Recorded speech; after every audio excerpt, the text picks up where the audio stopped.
আহা কি আনন্দ আকাশে বাতাসে, আহা কি আনন্দ আকাশে বাতাসে।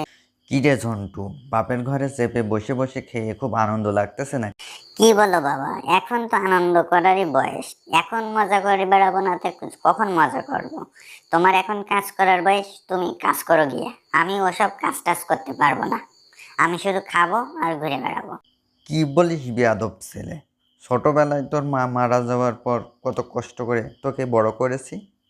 দেখিস না আমি সারাদিন কত কষ্ট করে কাজ করি।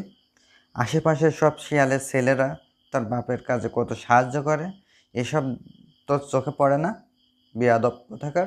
আরে বাবা, রাখো তো তোমার ওসব আজুড়ে কথাবার্তা। আমাকে আমার মতো থাকতে দাও। আমার যা মন চাই আমি তাই করব। এখন হাত খরচের জন্য কিছু টাকা দাও তো। ওরে হতছাড়া ছেলে, আমি বুঝতে পেরেছি তোর ভবিষ্যৎ অন্ধকার। 1 টাকাও তোকে আমি দেব না।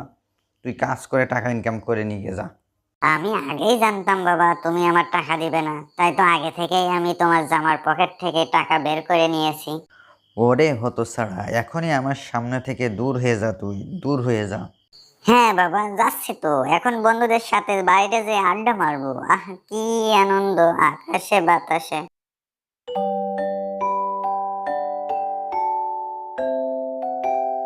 না, আমি এই ছেলেটাকে আর ভালো করতে পারলাম না তো।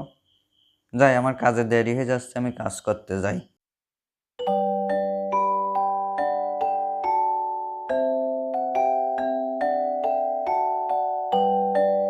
কি রে বন্ধু টেপা, কি করিস তুই?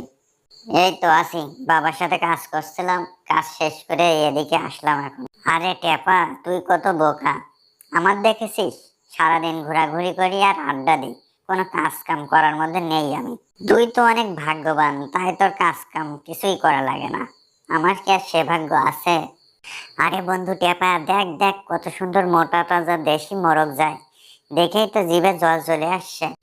কি বলিস বন্ধু ঝন্টু? ওসব দেখে আমাদের কি, ওটা তো লোকের জিনিস। আমাদের দেখা ছাড়া আর কিছুই করার নেই। কি বলিস বন্ধু টেপা? কিছু করার নেই মানে?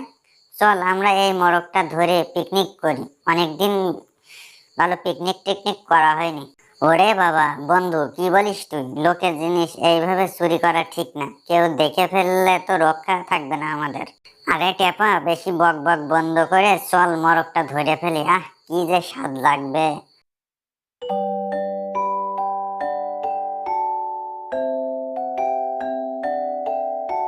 ওই ওই, কে রে আমাদের মোরগটা চুরি করে নিয়ে যাচ্ছে? ওই দাঁড়া, বলছি দাঁড়া।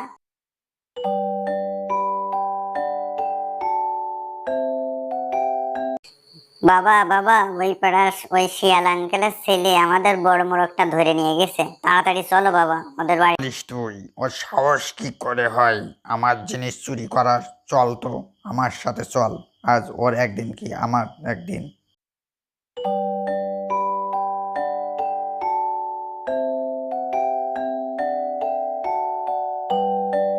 আজ সারাদিন কাজ করতে করতে অনেক ক্লান্ত হয়ে গেছি। এখন একটু বিশ্রাম নিই, যাই একটু ঘুমাই।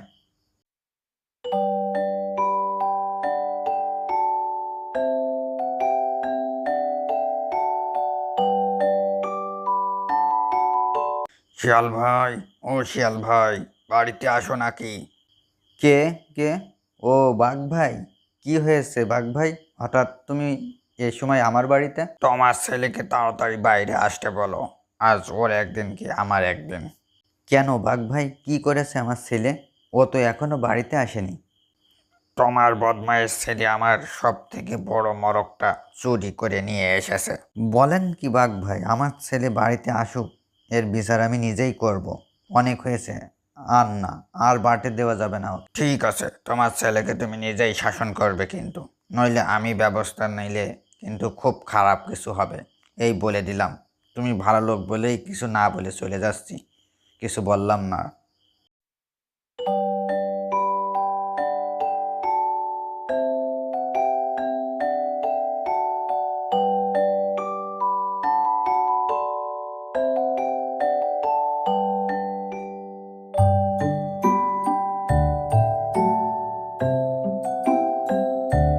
বন্ধু টেপা, আজকের পিকনিকটা খুব মজা হয়েছে তাই না?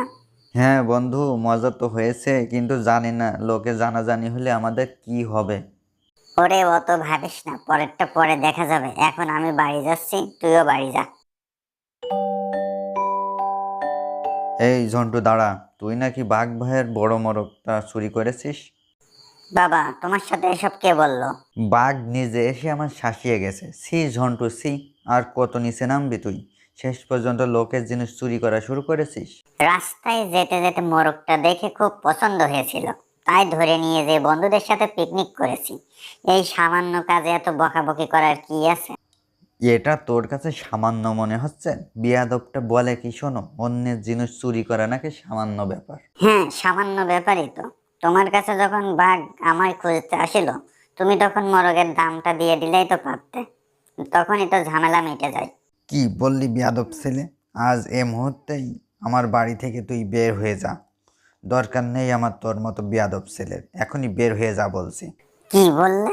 বাড়ি থেকে আমার বের হয়ে যেতে বলছো? তুমি বের হয়ে যাও এ বাড়ি থেকে। এ বাড়ি এখন থেকে আমার। কি বললি তুই? আমার বাড়ি থেকে আমারই বের করে দিচ্ছিস? ঠিক আছে, থাক তুই বাড়িতে, আমি চললাম আমার মতো।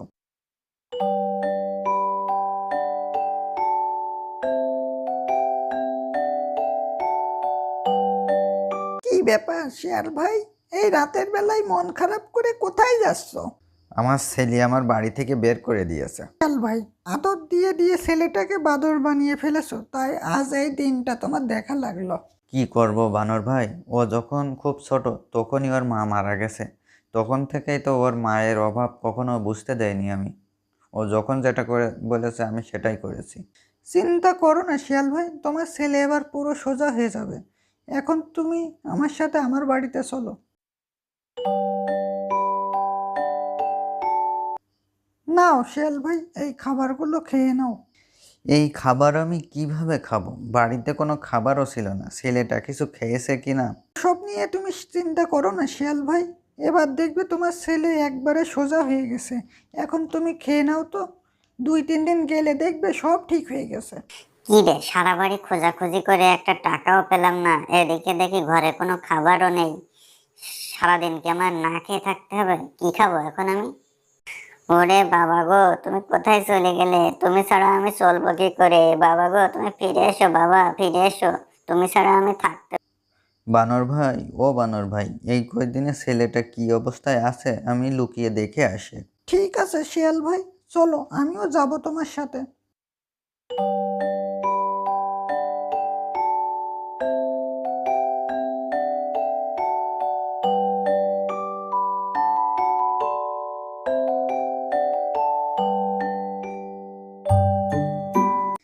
দেখিছো বানর ভাই, ছেলেটা আমার না খেতে পেরে কান্না করতে করতে ঘুমিয়ে পড়েছে।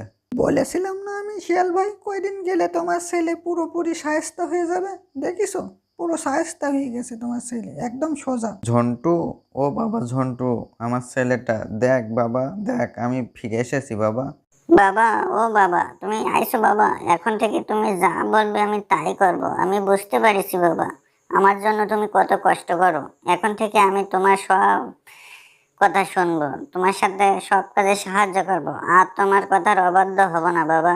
আমার ক্ষমা করে দাও বাবা। ও বাবা গো, আমার ক্ষমা করে দাও। ঠিক আছে বাবা, ঠিক আছে, আমি তোকে ক্ষমা করে দিছি। তুই তোর ভুলটা বুঝতে পারছিস, আমি এতেই খুশি।